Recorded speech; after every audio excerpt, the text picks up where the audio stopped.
در دهه خوجغلطان جماعت دهات به نام میرزعلی و اسفی ناحیه ایواسه این نقطه‌های آب نوشاکی را ساکنان انتظار بودند.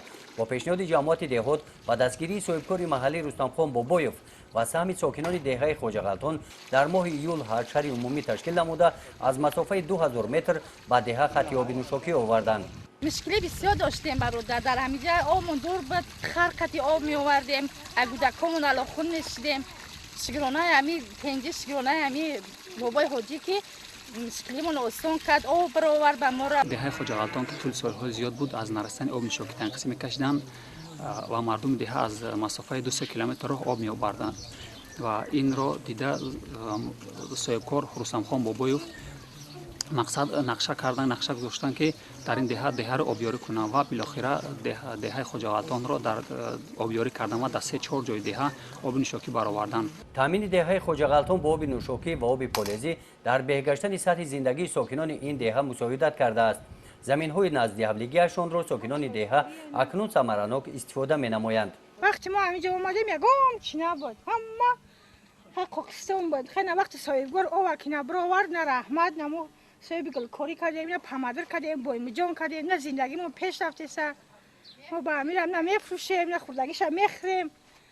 خیلی با همسایه را تامین میکنیم. خیلی رحمت نکی با همین صاحبکار با هم آبی برآوردگیش نه، ما با همین قچیا رسیدیم نه. رستمخان بابایوف همچون مرد سخاوتمند و خیرخواه پیش از این دهه در کشیدن خط آب نوشاکی در دهه‌های ناحیه مومن‌آباد سهم ارزنده خود را گذاشته بود.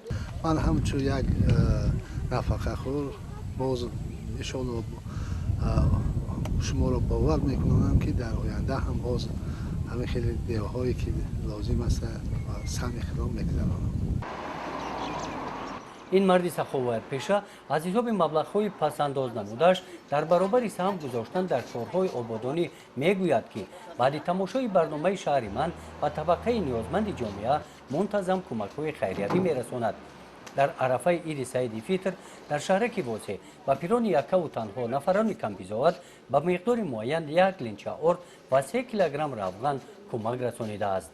همین دنیا را 4 فصل هست در یک سال 4 فصل شدیم. حیات در سر کرده ای تا مقامات کار کردیم، افتخارنامه جناب گرفتیم در وقت نفقه گرفتن همه شدیدم. ما روزی هست که من خیر سخاوت کردم در کار، یک بیچاره را دستش گرفتن در کار، یک کمبغل، یک کمبیزاوت، یک مجروح را دست گرفتن، یک بیسایی به دست گرفتن. این وقتم خوش میشه، سلامتیم خوب میشه و وقت دنیای دیگه در حس میکنم خدمت، برای اینکه میدونم که همین کدگی ما در آخرت ما در دستگیری میشود، نه اینکه در دنیا و او دنیا در کار میاد. در این روز با 53 نفر نیازمندان، نفرانی که در قید مؤسسه کمک اجتماعی در خانه هستند، با آنها کمک‌های خیریوی رسانیده شدند.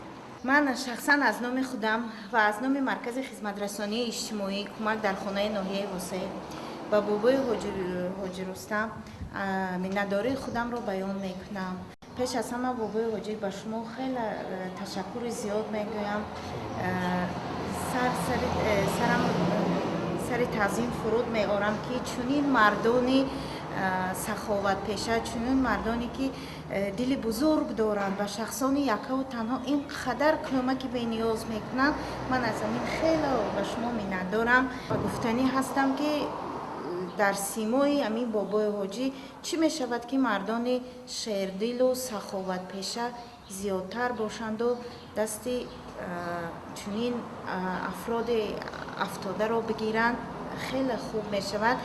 مقصد از نمایش این گزارش در برنامه شهر من همین است که دیگر نفران که امروز صاحب مال و ثروت هستند و مانند حاجی رستمخان باید عمل نموده از حال و احوال همدهگان خود باخبر گردند، توسط برنامه شهر من به نیازمندان کمک رسانند.